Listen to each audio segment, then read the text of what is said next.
Remaining calm in any type of situation, any scenario, boils down to being absolutely present.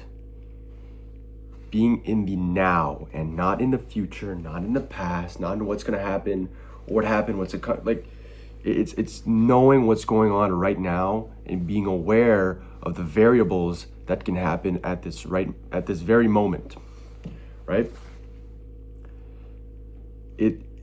It depends on the context, of course, because you might be in certain situations, you might be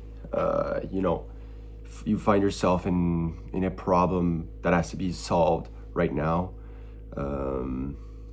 whatever it may be. For me, it's happened quite a bit that I had to figure out things on the fly while working jobs as like supervisors at I worked as a supervisor at an elite hockey camp.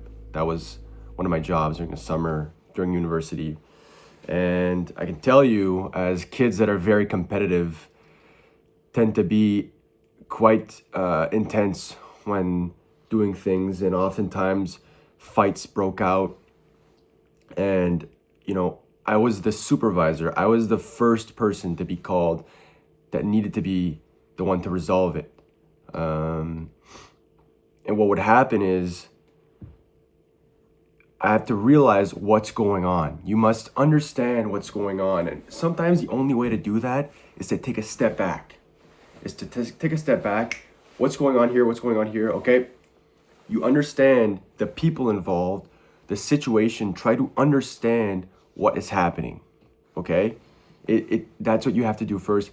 And it might be counterintuitive to take a step back when you're in an intense situation that needs to be solved. But that's the only way for your mind to be clear and to have the clarity enough to make a decision, make a big decision, right? You have to understand what's going on. And as soon as you understand what's going on, then you execute. You make a plan, you execute. You use your experience and your own context, own personal context to make that decision. Sometimes it might be the wrong decision. It happens. But at the very least, you make one. You don't freeze, okay? And oftentimes these stressful situations, it's in the name, they get you stressed, right? They get you frozen and you can't do anything. So being present is the best way to counter that stress and to understand that it's in your control. You have to be in control. And oftentimes in these scenarios, there's going to be things you can't control, things that have happened that you're just like, oh my goodness, what's this? I couldn't change that. And that's okay. You have to realize that there's things that you can't control and there's things that you can control. And you must control the fuck out of the things you can control.